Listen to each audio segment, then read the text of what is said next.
Access all areas on Fubar Radio.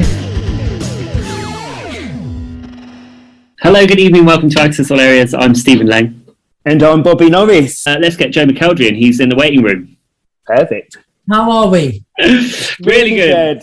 Really How good, are you doing? I'm very well, thank you. Very well. Were you just pushing a little dog or something?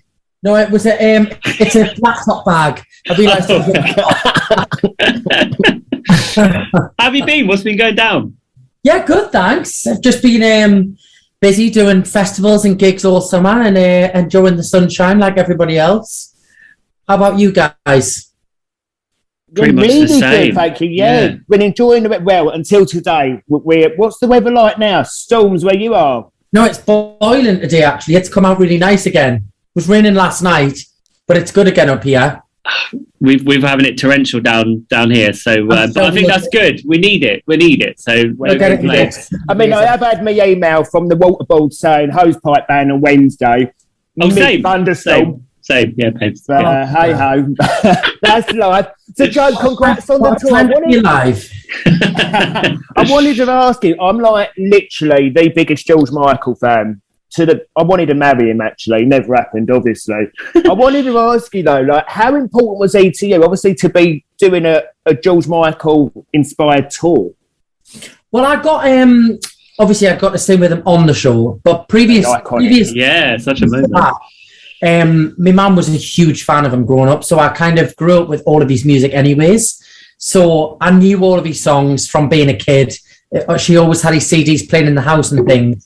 And then, obviously, through her love of him, I kind of, when they said, you know, Joe, you're going to sing with George on the show, I was like, oh my God, because I knew how much of a legend he was. Because I suppose I was only 18 at the time. And he hadn't released a lot of music in the years of me growing up. So I'd kind of grew up with all of his old material. But I knew through my mum how big of a deal it was. And I knew he was a legend. And I remember phoning her and she was like, I don't believe it. She was like, I don't believe that he'll come on the show and sing with you. I was like, oh, thanks, ma'am. That's great. But to me, he's one of the biggest and best, you know, male vocalists of all time, and certainly to come from the UK. So I feel honoured that I'm getting to do this. I am nervous because I want to do it justice, obviously, and I wanted to do it properly and pay homage to his music properly, but it's really exciting, and obviously to be able to perform those kind of songs, which are just absolute, you know, every song is an incredible, either an up-tempo banger or the most beautiful ballads. Yeah, he really did smash both, didn't he? I mean, there was like, he really never put a foot wrong. So you're kicking off in September, is that right? Yeah, so we're doing the first night is kind of an up close and personal, like it's almost like a test show, really. We're doing it at Boisdale in Canary Wharf on September the 30th in London, and then we head out on the main bit of the tour. It opens in Harrogate on the 8th of October, and we go all the way through October, all over the UK. So, I'm excited. I can't wait. We start rehearsing in a few weeks. The set list's done. It's ready. And we're now, like, all the arrangements are being made as we speak before we start rehearsing. So it's super exciting. And are you taking inspiration from, like, the iconic outfits from, like, the Wham days and George's day? We've done, like, little nods to it. You know, I've had some meetings recently with what we're going to do. We've got the leather jackets up there, the denim jeans. You can't not have a leather jacket, can you? Come on. But I've put a little twist on the jackets, and we're doing some things like, I kind of want it to be, you know, obviously it's not a tribute show. It is me in concert singing stuff. So I kind of wanted it to be an element of what I would wear with little nods to kind of his fashion throughout his career. So we've got kind of a mixture of both. And obviously the show's in two halves. So we'll there's definitely a few outfits to be explored. She might be dressing up as a policeman. I mean, the outside video, now there's a look. I mean, do you think I could pull it off? Absolutely. Yeah. Coming out with your truncheon, of course you can. Oh, yes. And you need some spangly urinals and things as well, don't you, if you're going to really go for the look? I mean, it was quite a look, yeah.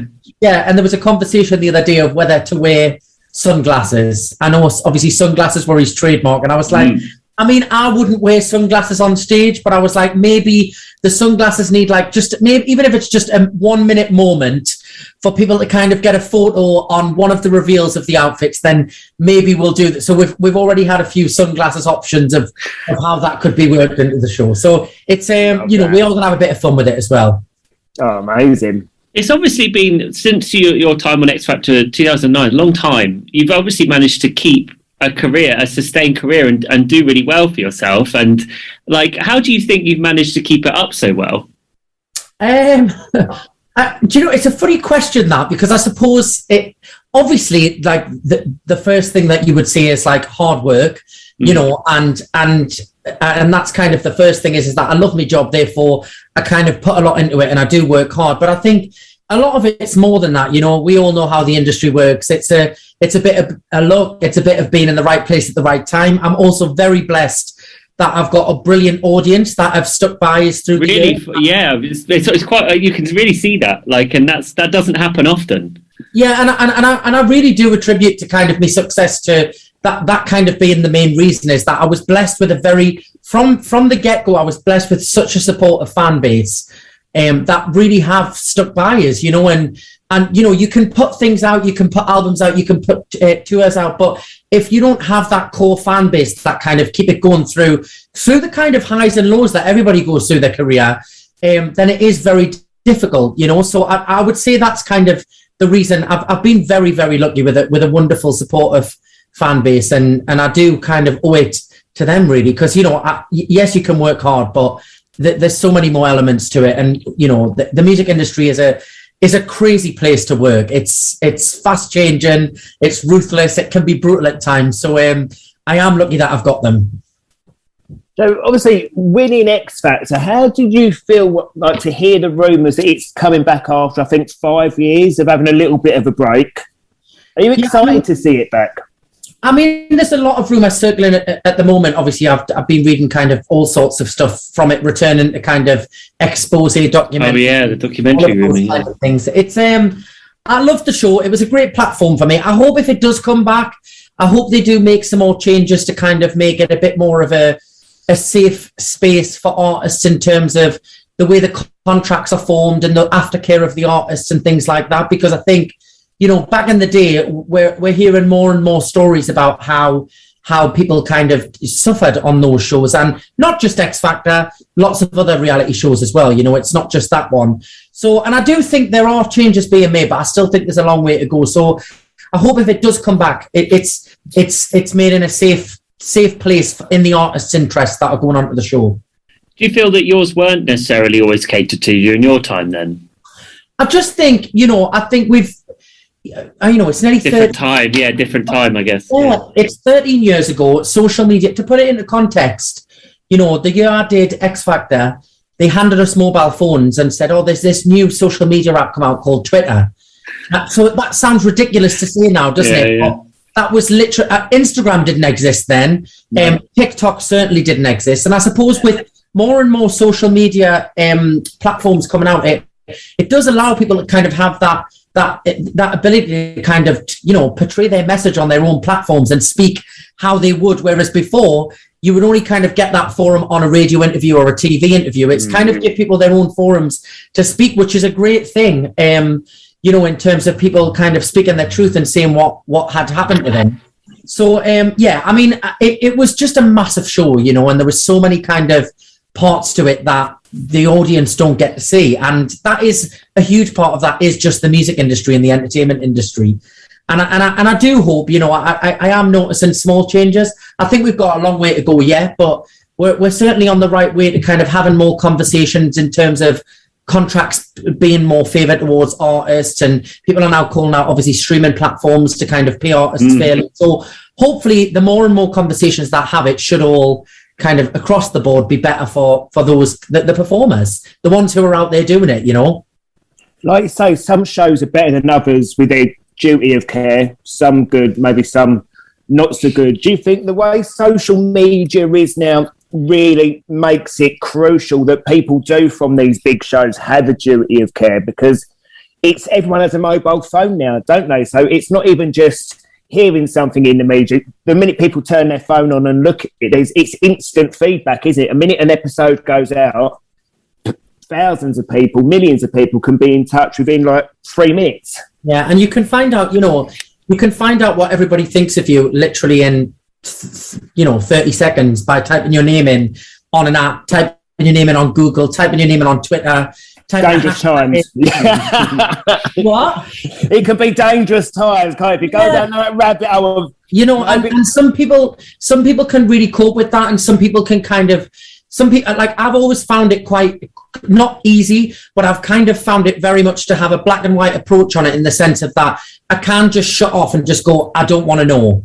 I'd rather not know. But then I do know, people really struggle not to want to know. And then, like you say, you get stuck down that rabbit hole a bit, becomes addictive, finding out all of those comments. And you could have 50 incredible comments of people telling you you're the most wonderful person, talented person in the world. One person says something bad, and that's the one you hold on to. It's human nature. So it's, I do think, but I think the social media platforms need to be accountable for things like that as well. It's Absolutely. Not just the television companies. It's across the board of all sorts of things. There needs to be more, kind of tougher measures on social media to stop people even being able to write things like that. Yeah, completely. I couldn't agree more, babe. We talked a little bit about at the top of the show, actually, the sad news about Darius passing away. Did you know him? Did you ever come across him in your time? I met him once or twice, actually, because we both did the same television show. He did the first series of Pop Star Opera Star. Yes, of course, yeah. And then I did the second series. And so I met him a few times, and I actually saw him in a few musicals that he did. Such a talent and such a lovely guy. It's so sad. Such a young age as well. It's tragic. Yeah, I think so many of us were shocked to find out the news, weren't we? Totally. It's such a loss, and I was just looking actually today, like so many friends that obviously knew him a lot more than I did in the industry, having so many wonderful things to say about him and how much of a lovely person he was. So I just thoughts go to his family. It's awful. Yeah, it's been a proper endorsement of his character, isn't it? That we were saying how he managed to really completely transform what could have been the end of his career right at the beginning of it into something that was really successful, and he did incredibly well. So yeah, he'll be sadly missed. Yeah, totally. So your tour, you said end of September, and then when does the tour officially start? So we start on the 8th of October and we go right the way through to I think we finish on the 30th of October, and then I go straight into Panto land, straight into the world of Panto in Newcastle, back home, which will be lovely. So it's going to be a busy couple of months, but it's so nice to be kind of, all through the summer, being back out, performing with audiences at festivals, prides, and seeing people all, singing and dancing again. It's lovely. Couldn't agree more. Joe, thank you so much for joining us this evening. Really appreciate it. Always good to see you, and best of luck with it. Thanks so much, guys. Take care, Joe. Bye. No worries, babe. See you. Bye. George Michael.